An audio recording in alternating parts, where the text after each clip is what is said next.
हम बात कर रहे थे कि मैं कौन हूँ। मैं एक आत्मा हूँ और ईश्वर जो है वो एक परमात्मा है।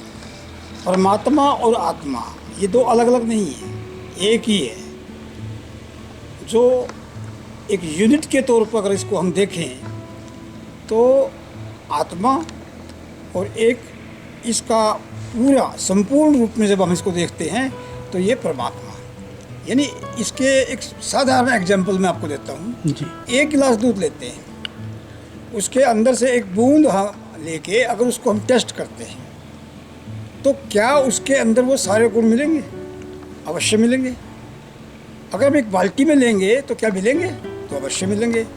इसी प्रकार से एक समुद्र की एक बूंद हम हैं और परमात्मा जो है एक पूरे विशाल समुद्र, पूरा ब्रह्मांड जो है, सारी सृष्टि जो विशाल रूप है वो परमात्मा का है।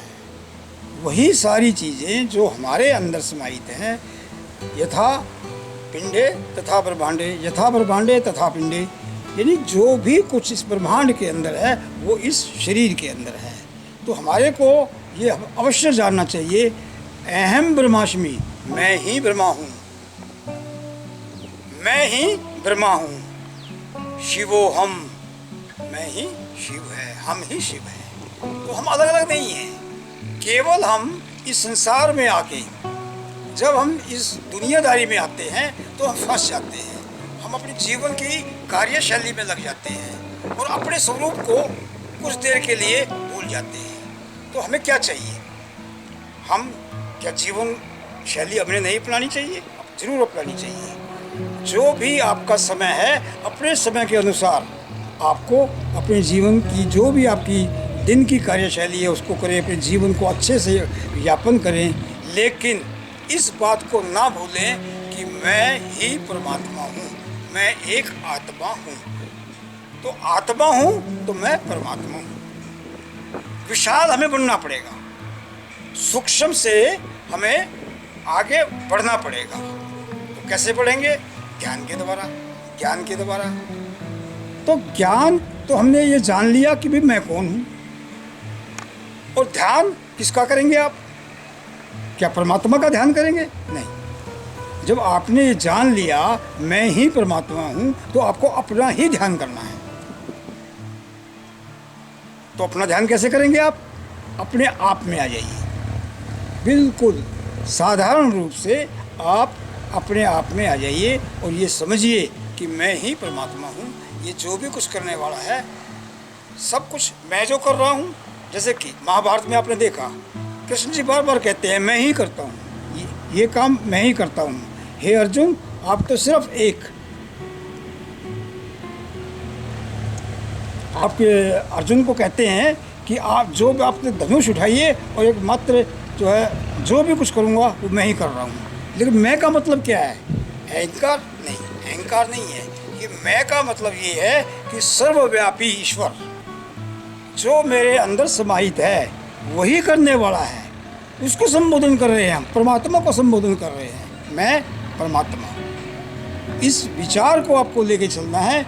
जो भी कुछ कर रहा है परमात्मा ही कर रहा है, यानी मैं कर रहा हूँ, परमात्मा कर रहा है। इसी को लेके जब हम काम करते हैं तो अच्छे प्रकार से काम करते हैं। जब हम किसी भी कार्य को अपने हाथ में लेते हैं और जब उस कार्य को निस्वार्थ भाव से करते हैं, किसी प्रकार का स्वार्थ नहीं होता, तो किसके लिए कर रहे हैं? जनता की भलाई के लिए, जनता के लिए कार्य कर रहे हैं। ये ना सोचें लोका समस्ता सुखी न भवन्तु। अगर हम सोचते हैं कि सारा संसार सुखी रहे तो क्या मैं अपने लिए नहीं मांगूं? नहीं, मैं भी तो संसार का एक अंग हूँ। लोका समस्ता सुखी न भवन्तु, सारे लोग सुखी रहें। लोका समस्ता आरोग्यम भवन्तु, तो सारा संसार आरोग्य हो जाए तो क्या मैं नहीं हूँगा? तो संसार के अंदर क्या मैं नहीं हूँ? मैं भी उसी में शामिल हूँ। तो इस प्रकार से जो हमारी भावना है, जो हमारे विचार हैं, इन विचारों को जब हम सकारात्मक रूप लेके चलते हैं और वसुदेव कुटुंबम, वसुदेव कुटुंबम, यानी वासुदेव का पूरा संसार हमारा ही है। इस भावना से अगर हम चलते हैं तो हम अवश्य सुखी हो जाएंगे। और जब स्वार्थ की भावना आती है कि ये सब कुछ मेरा है, मैं अपने लिए कमा रहा हूँ, किसी को इसका एक दाना भी ना दूँ, तो उस समय पर हमारा जो स्वार्थ है ये हमारा संकोचित कर देता है, सुकेड़ देता है, छोटा बना देता है। तो हमारे को विशाल बनना चाहिए, हमारे विशाल विचार होने चाहिए, तब जाके हम सही मायने में उपासना कर पाते हैं। जब भी हम उपासना की बात करते हैं, बार बार एक ही बात आती है, तो क्या इसकी कोई विधि होनी चाहिए? इसकी कोई विधि नहीं है। और एक विधि है तो बड़ी साधारण है। आप आराम से बैठिए, वो मैं आपको किसी दिन प्रैक्टिकल रूप में आपको कराऊंगा कि आप आराम से बैठ जाइए, अपनी आंखों को बंद कर लीजिए और अपने श्वासों के ऊपर या अपने अंदर निर्विचार होकर बैठिए। जिस टाइम पर आप योग की स्थिति में आएंगे, निर्विचार हो जाएंगे, तो आपका अपने आप परमात्मा के पास पहुंचना हो जाएगा। तो यही मेरा आपसे कहना था कि भाई आप जो है परमात्मा के बारे में जो जानना है आपने, और अपने बारे में जो जाना है, लेकिन इसको अभ्यास करिए। 1 मिनट करिए, आधा मिनट करिए, शांति के वातावरण में करिए, तो आपका जीवन ज़रूर अच्छे रास्ते पे चलेगा और आप सुखी होइएगा। सुख में अगर आपको बनना है, सुखी अगर आपको होना है, तो ज़रूर आपको अपने आप को, अपनी ही आरती उतारिए। आप, हम जाते हैं मंदिरों में जाते हैं, हम कहीं भी जाते हैं, आरती उतारते हैं। वो आरती किसकी उतार रहे हो? आप अपनी तो उतार रहे हो। वो आरती जो है आप अपनी उतार रहे हो, क्योंकि जो भी परमात्मा है वो आपके अंदर ही है। और उससे आपको वो मूर्तियाँ आपसे उन चीज़ों की आरती उतारने को नहीं कहती है। खुशी किसको मिलती है, शांति किसको मिलती है जब आप आरती करते हो, जब आप पूजा करते हो, किसको शांति मिलती है? आपको ऐसा महसूस होता है, शांति महसूस होती है कि आपने कुछ किया है। आपके कार्य जो है वो अच्छे रूप से, अच्छी प्रकार से जो है आपके कार्य बनेंगे। क्यों बनेंगे? क्योंकि आपको शांति मिली है, आपको एक प्रसन्नता हुई है कि भाई मैं भगवान की पूजा कर रहा हूँ, भगवान की उपासना कर रहा हूँ। लेकिन सही मायने में तो आप उपासना अपनी ही कर रहे हैं। और जब आप ये सोच लेते हो कि जो भी कुछ करने वाला है वो परम पिता परमेश्वर ही करने वाला है और उसका निवास हमारे अंदर ही है, तो आपसे कोई गलती होने की गुंजाइश नहीं रहेगी। अहंकार आपके अंदर नहीं पनप पाएगा। और जब अहंकार नहीं होगा तो काम करने की भावना बिना किसी स्वार्थ के, कई बार एक प्रश्न उठता है कि अगर हमारे अंदर स्वार्थ नहीं होगा हम काम पे क्यों जाएंगे? तो निस्वार्थ हम कैसे काम कर सकते हैं? हम एक बात बिल्कुल भूल जाते हैं कि अगर काम पे जाते हो तो उसका फल आपके अंदर समाहित है, वो तो मिलना ही मिलना है।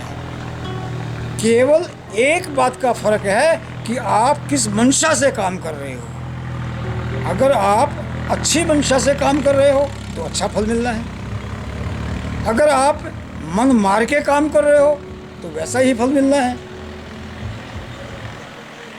मन लगा के पढ़ाई कर रहे हो तो 2 बार में पढ़ाई करोगे, उसी टाइम पर आपको याद हो जाएगा।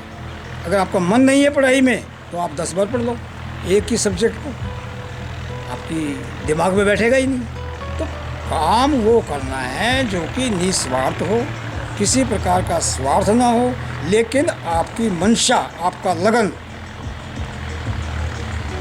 मन से आपको काम करना है। अब देखो ये सामने मैं ये देख रहा हूँ, क्या हमारी आंखें इसको देखती हैं? नहीं देखती। इसको रीड कौन करता है?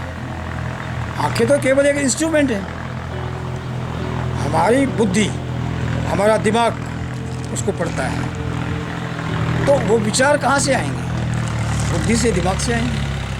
हमारे को इसी बात पे ध्यान देना है कि हम जो भी कार्य करें वो सही लगन से करें, और 100% करें। अगर 100% काम करते हो तो आपको सफलता भी 100% ही मिलेगी। अब मैं आपको जो भी जिस विषय पे भी हमने चर्चा की है, मैं आप सभी को धन्यवाद देता हूँ और साथ में ज्ञान ज्योति दर्पण का भी बहुत बहुत धन्यवाद देता हूँ, जिन्होंने यहाँ पे आके अपने कीमती समय को यहाँ पे अपना कीमती समय लगाया है और आप लोगों की खुशी के लिए, आप लोगों के ज्ञान के लिए हमारे पास और आपका जो संपर्क साधने का जो एक है, मैं इनका बहुत बहुत धन्यवाद करता हूँ। और आपसे, आपके लिए भी परमपिता परमेश्वर से ये एक कामना करता हूँ कि आपकी सद्बुद्धि, आपके अंदर जो गुण हैं, आप आरोग्य हों। खासकर आजकल जो लॉकडाउन चल रहा है, कोरोना फैल रहा है, इसके बारे में भी मैं छोटा सा कहना चाहूँगा कि जब भी हमारे कर्म दुष्कर्म में बदल जाते हैं तो प्रकृति हमारे को किसी न किसी रूप में वो हमारे को ठीक चलने के लिए प्रेरित करती है। जो भी ये बीमारियां आती हैं, ये हमारी बुरे के लिए नहीं है, ये संसार को ठीक करने के लिए आती हैं। ये इसलिए आती हैं कि भाई आप सीधे रास्ते से सत्कर्म करो, सत्य कर्म करो, ताकि आप, तो मेरी यही आपसे कामना है। सभी को हाथ जोड़ के प्रणाम है कि भाई आप सुखी रहें। लोका समस्ता सुखिनः भवन्तु, लोका समस्ता आरोग्यम भवन्तु हेतु। नमस्कार।